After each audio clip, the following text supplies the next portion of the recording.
इयत्ता 6वी शिकू मराठी आनंदाने. लेसन नंबर 7 आजोबांचा 3 पुडांचा डबा. क्वेश्चन नंबर 1 आकृती पूर्ण करा. फर्स्ट, पाठात आलेले डब्याचे प्रकार. आन्सर स्टीलचा डबा, प्लास्टिकचा डबा. नेक्स्ट, पाठातील संवाद करणाऱ्या व्यक्ती. आन्सर यश, आजी. नेक्स्ट, स्टीलचा डबा वापरण्याचे फायदे. आन्सर टिकाऊ असतो, आरोग्यासाठी सुरक्षित असतो. क्वेश्चन नंबर 2 चौकटी पूर्ण करा. फर्स्ट, कपाटात यशला दिसलेला. आन्सर स्टीलचा डबा. नेक्स्ट, 40 वर्ष स्टीलचा डबा वापरणारे. आन्सर आजोबा. नेक्स्ट, आजीला मदत करणारा. आन्सर यश. नेक्स्ट, नदी वाहताना हे बरोबर घेऊन जाते. आन्सर कचरा. नेक्स्ट, प्लास्टिक या सर्वांच्या पोटात जाते. आन्सर मासे, प्राणी, पक्षी, मानव. क्वेश्चन नंबर 3 कोण कोणास म्हणाले. फर्स्ट, अरे मग तो तुटका डबा कुठे असेल आत्ता. आन्सर आजी यशला म्हणाली. नेक्स्ट, त्यांच्या आणि आपल्या पोटात. आन्सर यश आजीला म्हणाला. नेक्स्ट, आजोबांचा हा डबा मी वापरू का शाळेसाठी. आन्सर यश आजीला म्हणाला. नेक्स्ट, 40 वर्ष त्यांनी हाच डबा वापरला.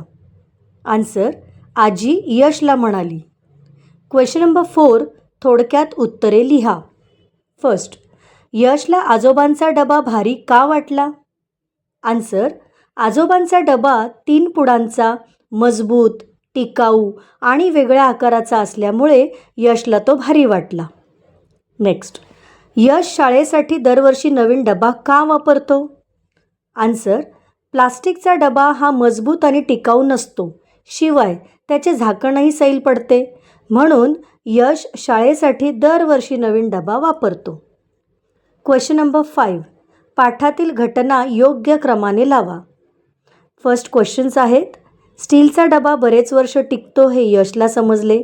यशने मनात पक्के ठरवले यापुढे प्लास्टिकचा डबा कधीच वापरायचा नाही. कपाटात त्याला एक वेगळ्या आकाराचा डबा दिसला आणि यश आजीला कपाट आवरायला मदत करत होता.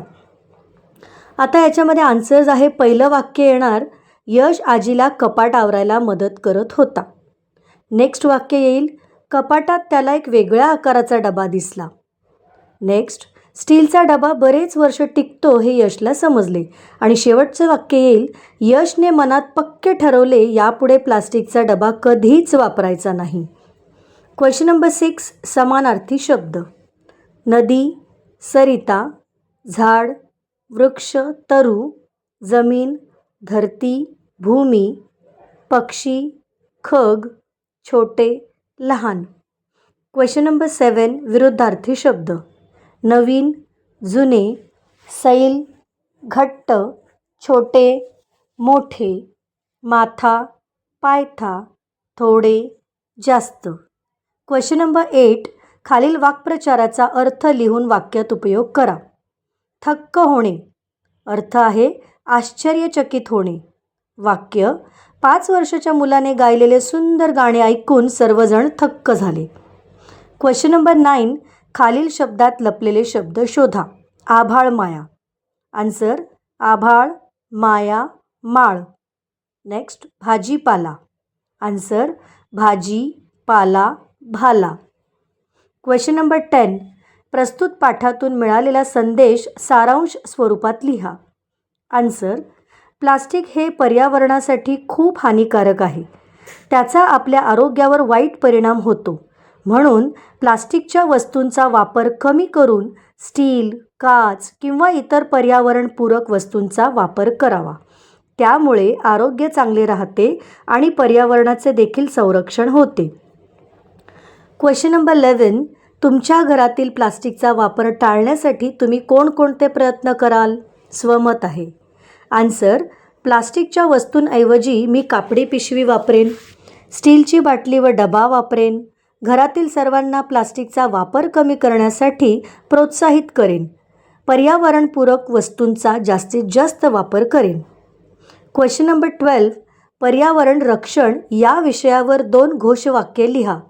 आन्सर: प्लास्टिक टाळा, पर्यावरण वाचवा.